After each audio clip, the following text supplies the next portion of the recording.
Komisi 2 DPR fraksi PDIP Hugua meminta agar praktek money politics dalam kontestasi pemilu dilegalkan. Namun, menurut Hugua, usulan money politics harus dibatasi dalam PKPU. Bahasa kualitas pemilu ini kan pertama begini, tidakkah kita pikir money politik dilegalkan aja di PKPU dengan batasan tertentu? Karena money politik ini keniscayaan ini.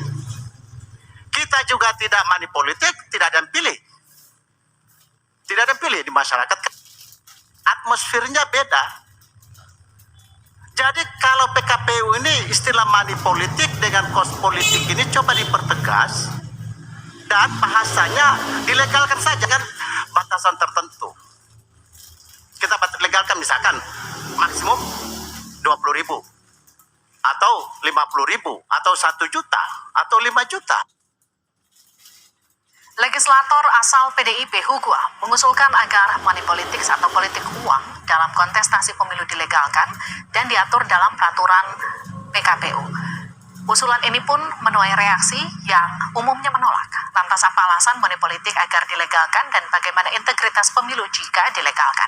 Kita akan berbincang bersama anggota Dewan Pembina Perludem, Titi Anggraini, dan juga anggota Komisi 2 DPR fraksi PDIP Hugua. Saya ke Mbak Titi dulu. Mbak Titi, selamat petang. Selamat petang, selamat sore Mbak Livi, salam sehat buat kita semua. Salam sehat Mbak Titi. Mbak Titi, ini usulan anggota Komisi 2 Pak Hugua dari PDIP soal money politics agar dilegalkan. Dari sudut pandang Anda bagaimana melihat ini? Ya, saya menduga bisa jadi ya, ini perkiraan saya pertama itu bisa jadi adalah satir atau sindiran kepada frustasinya Pak Hugua atas praktik politik uang atau jual beli suara yang tidak bisa diambil tindakan yang membuat efek jera. Sehingga kemudian tadi ya disebut bahwa politik uang akhirnya sebuah keniscayaan. Karena dalam kontestasi pemilu kalau tidak ada politik uang maka tidak bisa menang. Padahal kita ini punya semua lembaga untuk melakukan kontrol pengawasan penegakan hukum. Artinya ini sindiran pada institusi-institusi yang ada tidak bekerja sebagaimana mestinya. Sampai-sampai kemudian frustasinya Pak Hugua berujung pada sindiran yang sudah legalkan saja. Mudah-mudahan arahnya ke sana ya. Karena kalau arahnya ke sana berarti elemen pengawasan penegakan hukum yang ada itu betul-betul harus berbenah diri. Sampai-sampai seorang kontestan mengakui iklim kompetisi kita tidak bisa menang kalau tidak melakukan politik uang, sesuatu yang adalah ilegal, merupakan kejahatan di dalam undang-undang pemilu kita, tapi terbiarkan tanpa pengawasan dan penegakan hukum yang efektif. Nah itu yang pertama. Saya berharap yang pertama nih, tapi yang kedua, yang sebenarnya yang saya sangat sesalkan kalau ini yang kedua, ini seolah-olah pembenaran atau normalisasi praktik suap atau korupsi di dalam pelaksanaan pemilu kita. Ini Mbak Livi ya, di tengah indeks persepsi korupsi kita yang sangat buruk pada skor 34, artinya kita tingkat praktik korupsinya itu betul-betul masuk salah satu yang paling parah di dunia. Kalau ini sampai dilegalkan, ini akan menjadi turbulensi pelegalan praktik koruptif lainnya.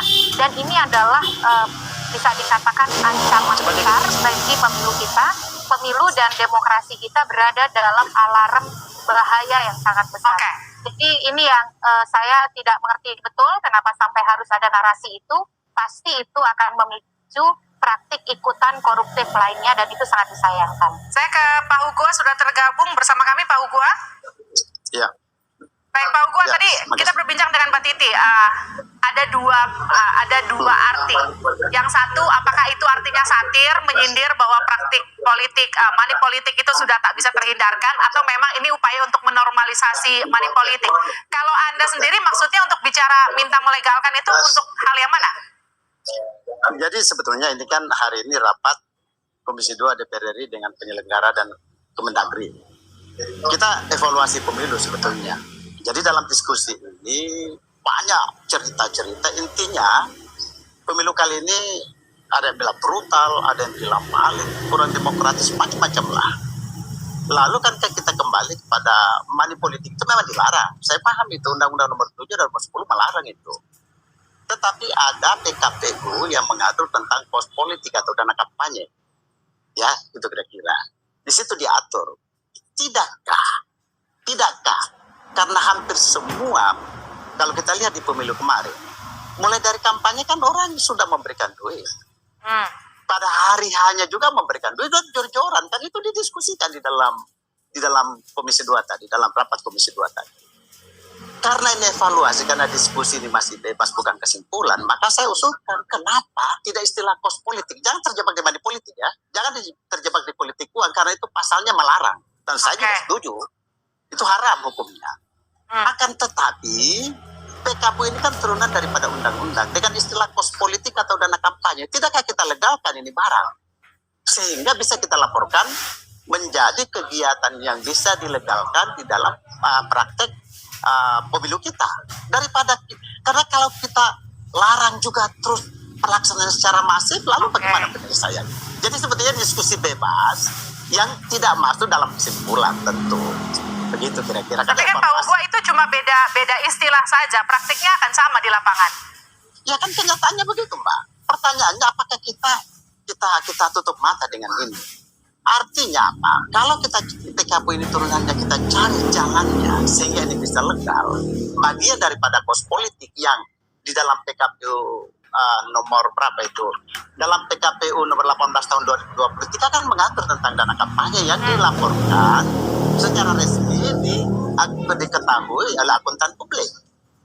Jadi daripada kita kucing-kucingan terus, mendingan pada kita legalkan dalam tanda kutip ya, bukan saya katakan politik uang, karena di undang-undang menyebut politik uang. Ya. Yang saya maksud itu sebetulnya ya istilah apa saja kan, money politik itu kan tidak dalam undang-undang. Istilahnya aja lah yang dibedain ya, praktiknya kurang lebih sama. Saya ke Mbak Titi. Politik, kos politik ini kan bahasa Inggris. Oke. Bisa dilegalkan, itu yang saya maksud yang diatur di dalam PKPU. Gimana tuh Mbak Titi? Ya, jadi Mbak Livi, di dalam peraturan KPU nomor 15 tahun 2023, itu saja untuk ongkos politik itu limitnya sangat besar. Dia jadi peserta pemilu caleg itu boleh membagikan bahan kampanye. Bahan kampanye itu boleh berupa kaos, topi, mug, atau pernak-pernik yang sifatnya memorabilia ya. Dan itu wajar di banyak negara juga seperti itu. Tapi memang di peraturan KPU kita limitnya itu sangat besar, Rp100.000. Itu saja sudah menjadi kritik. Jadi saya kira karena bagian dari dialog kita ini adalah edukasi politik, saya ingin lebih menempatkan pendapat Pak Hugua itu bukan normalisasi jual beli suara atau vote buying, tetapi lebih kepada teguran terhadap bagaimana institusi pengawasan dan penegakan hukum kita itu tidak berdaya di tengah politik transaksional yang berlangsung selama ini. Mestinya yang harus dilakukan adalah bagaimana Komisi 2 DPR itu mengevaluasi sungguh-sungguh kenapa itu tidak bisa ditegakkan. Padahal kita ini kurang apa? Kita ada pengawas, ada sentra gakumdu, ada polisi, ada jaksa. Tetapi kemudian politik kita sangat mahal, sangat transaksional. Orang kalau mau jadi anggota DPR, DPRD, DPR itu puluhan miliar katanya. Ini praktik demokrasi yang tidak sehat. Jadi saya ingin memaknai bahwa bukan melegalkan ongkos politik yang tinggi ya. Karena ongkos politik itu jelas. Justru ongkos politik itu harus dibuat normal. 100.000 Pak Hugua menurut saya terlalu tinggi. Nah, di lapangan itu banyak sekali akal-akalan yang membuat penegakan hukum itu tidak efektif. Nah, kita atur pun kalau penegakan hukumnya tidak efektif, nanti minta limitnya tambah tinggi, tiba-tiba 1 juta nih. Kalau 1 juta itu sudah pasti suap ya, tidak lagi ongkos politik.